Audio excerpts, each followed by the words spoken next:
Hello and welcome again to River Valley Farm.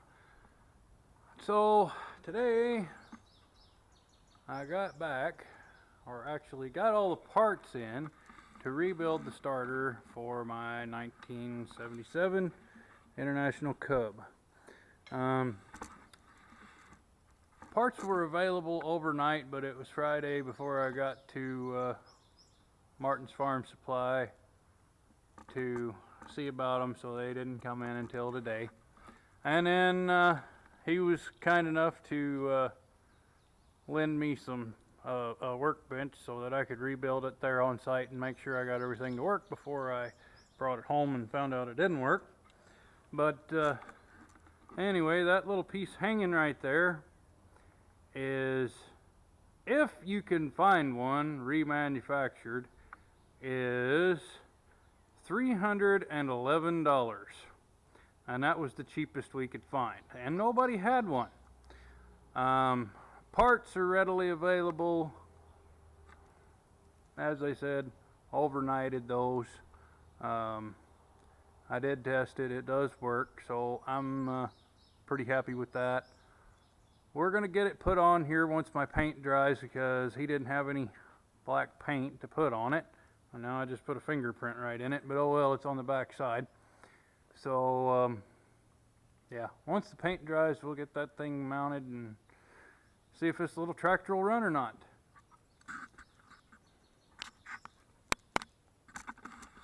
And again, I cannot thank Bob Martin at Martin's Farm Supply in Beebe, Indiana enough for rushing me the parts in and giving me some space to work on it there in his shop. Without that, who knows what I'd have had to do. But anyway, we'll get this thing mounted in a minute and see what this little tractor will do. Alright guys, so got the starter installed, 2 bolts, 1 cable, pretty simple. Let's see if it cranks or not.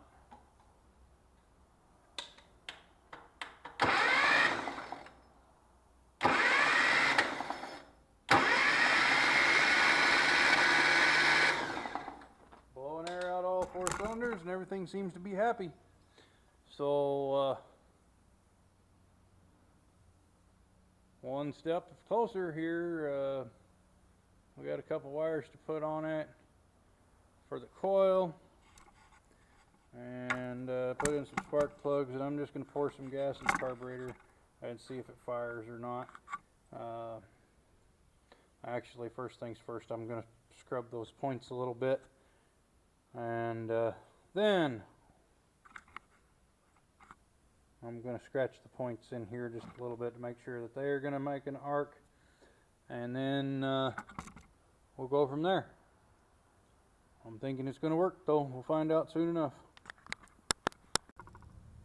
Alright, so I've got my wiring done. The plugs are back in it. The plug wires are back on. The only thing we got left to do is crank it and see what happens. I am going to hit it with some starting fluid just for good measure.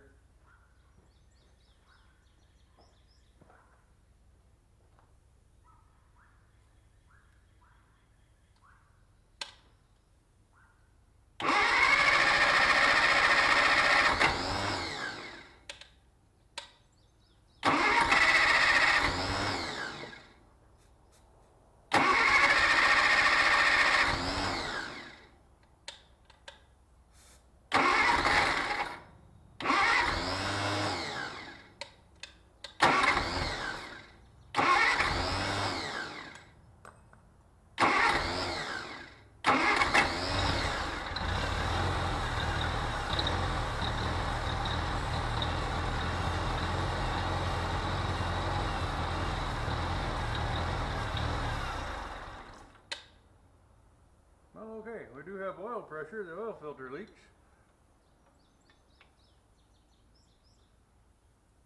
That was loose. So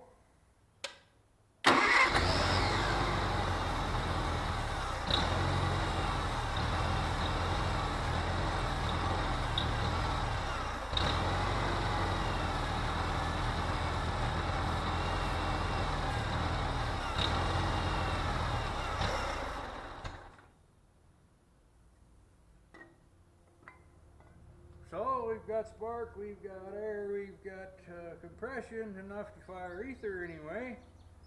And oil pressure, that's always a good sign.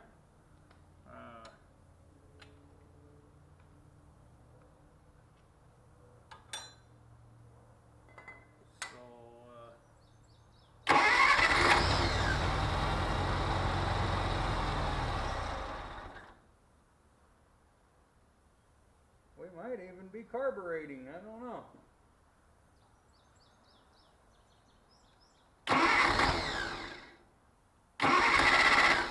If we are, not very well.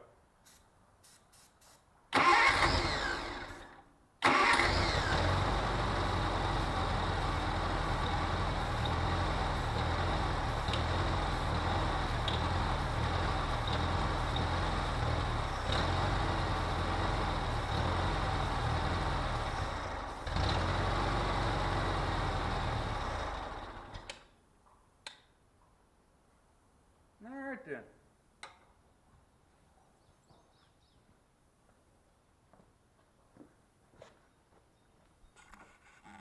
I don't know how well you can make out the haze, but it is smoking just a little bit, which I kind of expected because it has been sitting for so long.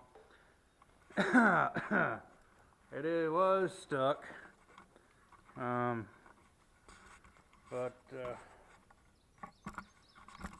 Anyway, our next step here is going to be to take the carburetor apart and clean it and see what that does for us. Don't know really whether it's going to work, whether we're going to be able to just clean the carburetor or if we're actually going to have to rebuild it. We'll see. I don't think this carburetor actually ever ran, but it did sit around for a long time with old gas in it.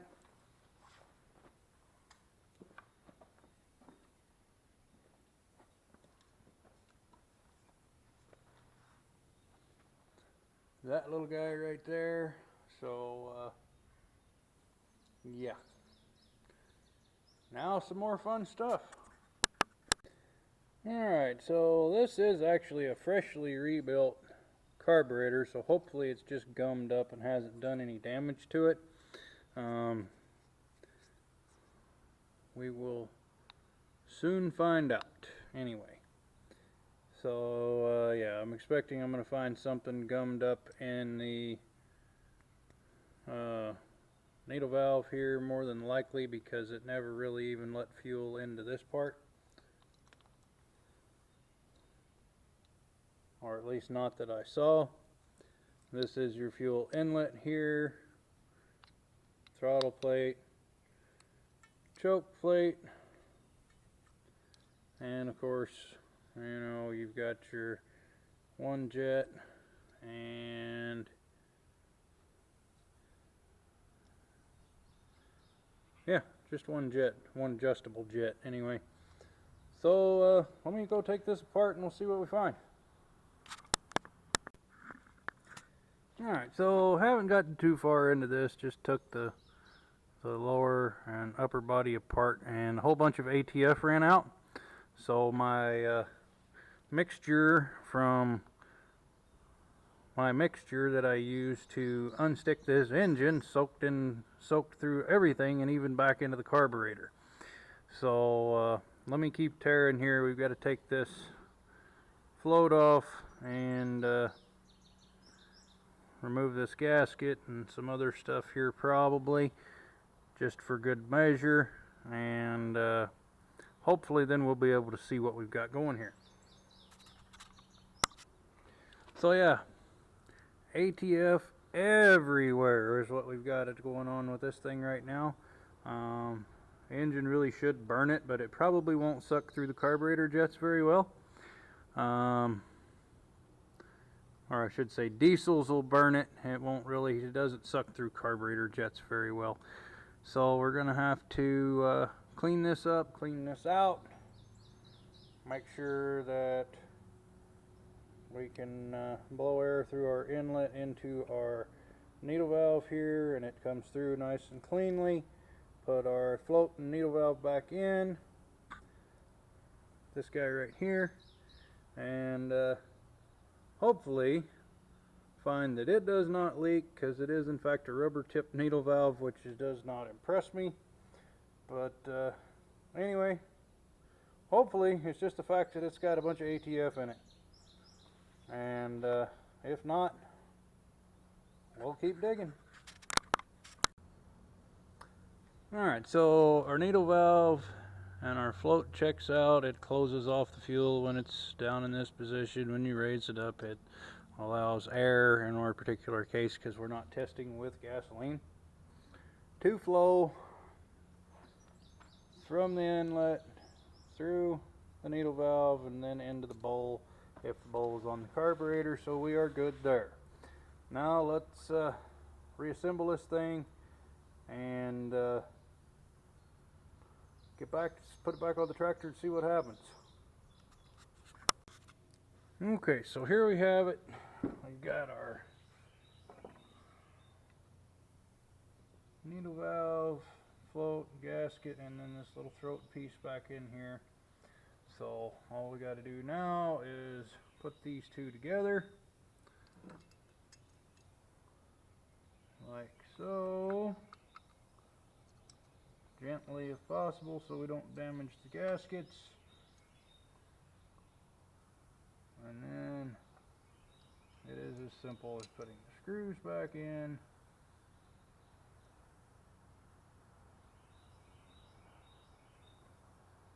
Easier said than done sometimes, but anyway, these are going pretty good. As I said, this carburetor was just rebuilt apparently and reinstalled on the tractor before, at some point anyway. It hasn't run very long with this carburetor, I will say that.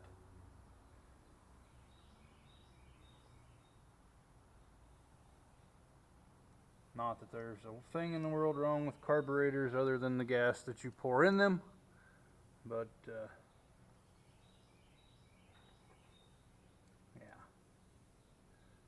some people out there think that carburetors and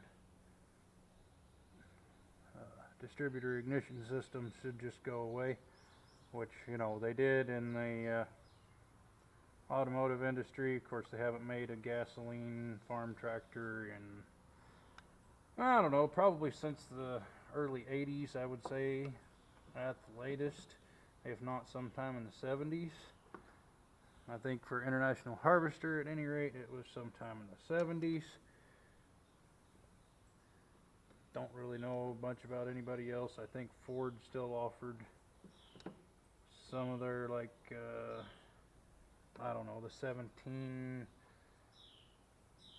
1710, 1720, whatever it was, as a gasoline powered tractor, but it was pretty much of a lawnmower, kind of like this Cub. That was what it was marketed for.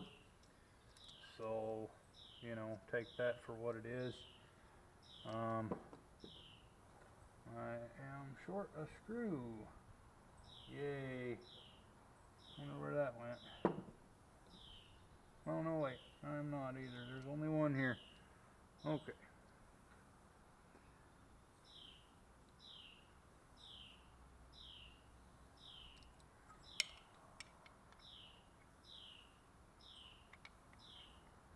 If I can get in the screw, which is getting pretty dark, it acts like it's going to storm or something. Which it probably could. It's been, you know, 95 for a couple of days now. And the day was no different earlier in the day. Anyway, there is our reassembled carburetor. Now let's see what happens. Alright, so we have our nifty little carburetor here. First things first, we have to connect the throttle linkage, which is this guy right here. This little rod, and we're going to use a new cotter pin because we can. I don't like nails and stuff like that in my linkages. I've used them before, obviously, but you know, if at all possible. I try to avoid that, just because it makes it look better. Not that anybody's going to see this one, but that's just me.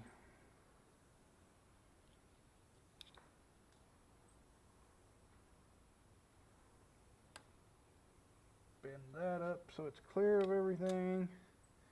Don't want it to hang the throttle up wide open or stick it closed. That would be bad. And then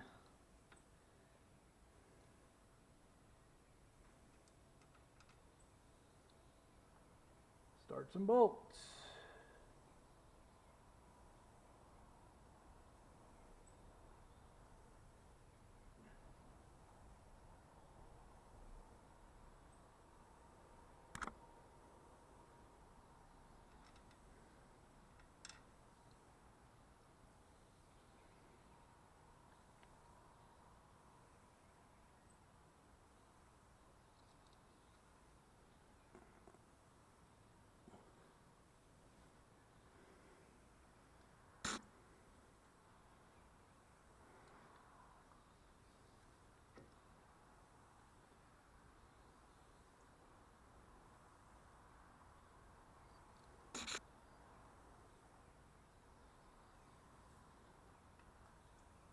If my big dumb fingers will work, we'll start some bolts.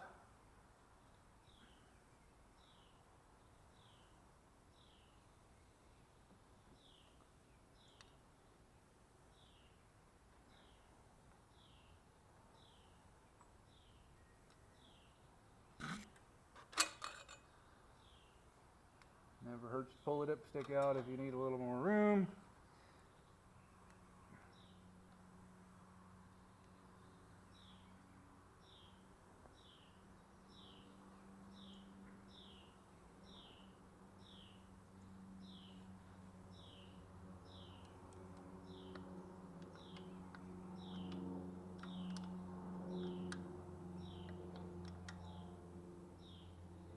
Tighten it up.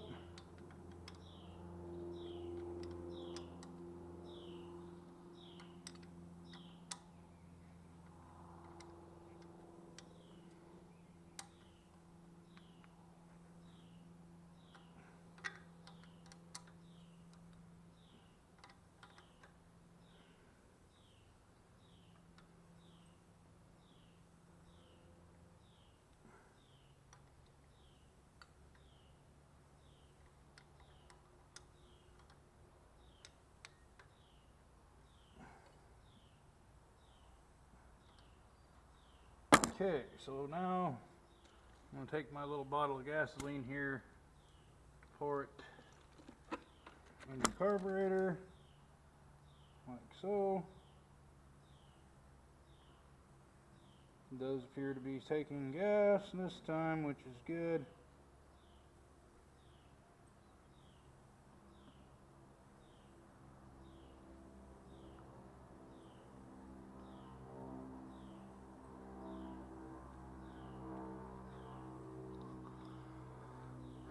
Want to keep your eye out, make sure we're not running out the mouth, the intake here.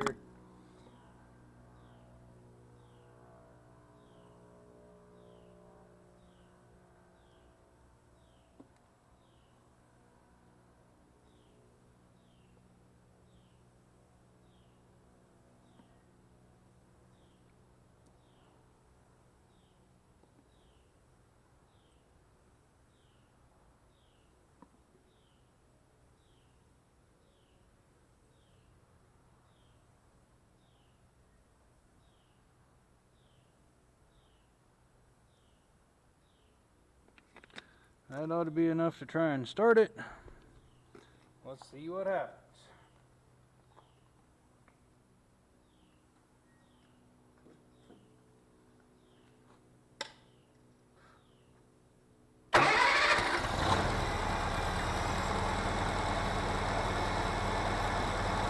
I would have to call that a functioning carburetor at this point in time. Alright then. I think probably its biggest issue that it had was just that it was plugged up with ATF. and probably not so much plugged up, but just that the ATF would not pull through the jets of the carburetor, and therefore wouldn't allow any more fuel in because the bowl was probably full. So yeah, that is that. The little Cub is alive and running. Just got to put the hood, fuel tank, or yeah, the hood and fuel tank's one piece, but anyway, get the sheet metal back on it, put some coolant in it, change the oil, and call it a day and take it to the parade in 2 days. So anyway, this is River Valley Farm. If you like what you're seeing, please comment, rate, and subscribe for more, and we'll be back later. Thanks for watching.